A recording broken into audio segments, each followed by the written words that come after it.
Vagabond. Adieu cette équipe. Est-ce que ça joue? Cette semaine, je vous emmène en Arménie, pays méconnu qui mérite de gagner en popularité. Allez, c'est parti. Let's go! Je débute mon aventure dans ce nouveau pays à Yerevan, la capitale et plus grande ville du pays qui compte environ 1 million d'habitants, soit quasi le tiers de la population arménienne. Alors me voilà fraîchement débarqué de la frontière géorgienne et cherche à rejoindre mon hostel dans un quartier calme de la ville. Et là j'étais abordé par un moustachu bedonnant. Est-ce que son look est important dans l'histoire? Mais pas du tout! Mais un moustachu dans une histoire, ça fait toujours super stylé et mystérieux. J'avoue que c'est très mystérieux. Bref, le mec a flairé la bonne affaire. Il m'indique volontiers où est l'hostel que je cherche et me demande combien je paye la nuit là-bas. Le deal c'était 6 francs en dortoir avec le petit-déj. Mon moustachu me propose le même deal mais chez lui, dans une chambre privée. Ah bah v'là qui me met bien là mon petit moustachu. Ah bah du coup j'accepte volontiers hein. Et puis l'expérience de se retrouver avec une famille locale peut être super sympa aussi. La piole est parfaite, quel coup de bol d'être tombé sur lui. Bon après je le soupçonne qu'il a déjà dû piquer pas mal de clients à l'hostel du coin lui hein. Ces petits moustachus, on sait pas trop si on peut faire confiance hein. Je starte ma visite de Yerevan avec la visite du musée militaire. L'emplacement du musée est assez cool, il est situé sous une immense statue de femme guerrière, Mahir Ayastan, la mère Arménie. Le musée se trouve en fait dans la base de la statue. La guide qui me fait la visite est super sympa, je suis le seul visiteur du moment et du coup j'ai le droit à une visite privée. L'anglais de ma guide est plutôt rudimentaire mais son enthousiasme rendant la visite très sympa. Un truc marrant c'est que les lumières du musée n'étaient pas allumées. Du coup, à chaque fois qu'on entrait dans une nouvelle pièce, la guide allumait les lumières, elle les réteignait quand on partait. Jour, nuit, jour, nuit, jour, nuit. Là on était vraiment sur des économies de bout de chandelle hein. Mais bon, ça a fait tout le charme de la visite. Au premier coup d'œil, Yerevan m'a pas mal fait penser à Tbilissi, en Géorgie. Les deux villes sont entourées de collines, possèdent une statue de mère du pays. Les deux capitales sont aussi équipées d'une antenne de radio-télévision gigantesque, visible loin à la ronde, sans oublier l'accessoire ultime de toute capitale qui se respecte, une grande roue. I found a love for me. Un truc à voir à Yerevan, c'est le parc de la Victoire. C'est bourré d'art, de statues en tout genre, de tous les styles, c'est assez sympa. Pour les curieux, quelques photos sont dispo sur l'Insta de Vagabond. Yerevan, c'est une ville très chouette, j'ai trouvé assez calme, ça se visite relativement facilement avec le métro. À 20 centimes le trajet en 2016, j'allais quand même pas m'en priver. D'ailleurs, l'Arménie est un pays plutôt bon marché, donc si on se fait plaisir en dépassant un peu le budget là-bas, c'est pas un drame. Jeu de mots financier. Habile.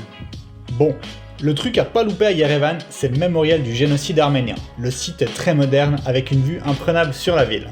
Par contre, lors de la visite du musée, tu prends la mesure de l'ampleur du massacre, une vraie claque dans la gueule. J'avoue que j'en suis ressorti un peu secoué. Ça fait partie des musées que j'ai visités où tu ressors dégoûté parce que l'être humain peut faire de pire. Ils sont tombés sans trop savoir pourquoi. Hommes, femmes et enfants qui ne voulaient que vivre. Sur une note plus positive, les nombreux monastères qu'on peut visiter dans ce pays sont superbes. Coup de cœur pour le monastère de Gegar qui était partiellement creusé dans les falaises adjacentes. C'est de toute beauté! Une autre curiosité située non loin du monastère de Gegar, c'est le temple grec de Garni. Je m'attendais pas du tout à voir un édifice du genre en Arménie. En parlant monastère, celui de Korvarpi est un immanquable. J'avoue que si je m'y suis rendu, c'est surtout pour admirer le paysage incroyable du monastère avec le mont Ararat en arrière-plan, un volcan au sommet recouvert de neige éternelle. Le mont Ararat est connu dans la Bible pour être l'endroit où l'arche de Noé se serait échouée. Vue épique assurée, définitivement un paysage dans mon top 10. Bon, on va se faire un petit dernier mona pour la route. Allez! Direction le lac de Sevan à 40 km de Yerevan. Le monastère qui m'intéresse dans la région, c'est Sevanavank, bâti sur une colline qui surplombe le lac. Ça promet de jolis clichés. Bon, il est à 10 km de Sevan, j'ai le temps alors je commence à me balader le long du lac. Tout d'un coup, alors que je contourne une maison, un immense clébard m'aperçoit et commence à me courir dessus. Putain, le kleps, c'est un mix entre un pitbull et un dog argentin. Un vrai molosse, quasi la taille d'un cheval le truc. Un vrai cerbère. Je suis content d'avoir mon bâton de marche dans les mains pour le tenir à distance, mais il est beaucoup trop proche à mon goût. Je peux apercevoir ses canines affûtées et la bave courir dans sa gueule. Là, tu vois, je me dis que je vais peut-être finir en bolognaise. Bordel, ça serait trop con de finir bouffé par un chien. T'imagines mourir comme ça? Ouais, plutôt crever, ouais. Alors que tout semblait perdu, un mec est sorti de la baraque et a hurlé sur le chien, qui immédiatement s'est calmé et est parti faire un tour. Fiou! Ouh, je l'ai échappé belle moi, hein. Le mec était tout désolé et du coup il m'a proposé de m'emmener au monastère. Ah, j'ai pas refusé, hein, j'étais pas trop chaud pour d'autres rencontres du genre sur le coup. Non, c'est... Le paysage est superbe, le lac de Sevan est immense, entouré de montagnes et de steppes que le beau temps finit d'embellir. Ça valait vraiment le déplacement en tout cas. Retour à Yerevan, pour mon dernier jour ici, j'ai le soleil qui brille et la vue sur le mont Ararat est complètement dégagée. Parfait pour imprégner sa vue dans ma mémoire et clore ainsi le chapitre de mon court séjour en Arménie. J'y aurais fait au total une dizaine de jours. L'Arménie c'est un petit pays, si je devais résumer en un mot, ce serait... Non, pas du tout, ce serait monastère. Mais si vous êtes amateur de nature, vous y trouverez aussi votre compte. Les paysages du Caucase sont spectaculaires. Le prochain pays que je souhaite visiter, c'est le Kazakhstan. Et l'avion que je prends a une étape de une journée entière en Ukraine. Du coup, je vais en profiter pour visiter la capitale, Kiev. Pas vraiment le temps de se faire un avis complet sur un pays en quelques heures, mais de Kiev, je me souviens que comme partout ailleurs, les chauffeurs de taxi de l'aéroport, c'est les mythos. Oui, il y a bien un bus pour le centre-ville et en plus l'arrêt est à 30 mètres des chauffeurs de taxi qui te disent le contraire. Niveau circulation, c'est tout aussi bordélique que dans les autres pays de l'Europe de l'Est et la seule bouffe que j'ai tenté à Kiev, c'était le wet burger.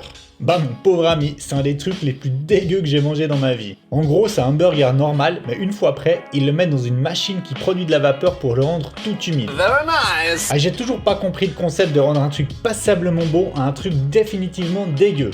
Bel effort les gars, chapeau, casquette. À Kiev, impossible de passer à côté des superbes églises de Sainte-Sophie et de Saint-André. Des petits bijoux d'architecture. Et je note la présence d'une nouvelle maire Ukraine, Rodina Mat, qui est gigantesque et veille sur la ville depuis son promontoire. Kiev, c'était une escale bien rentabilisée.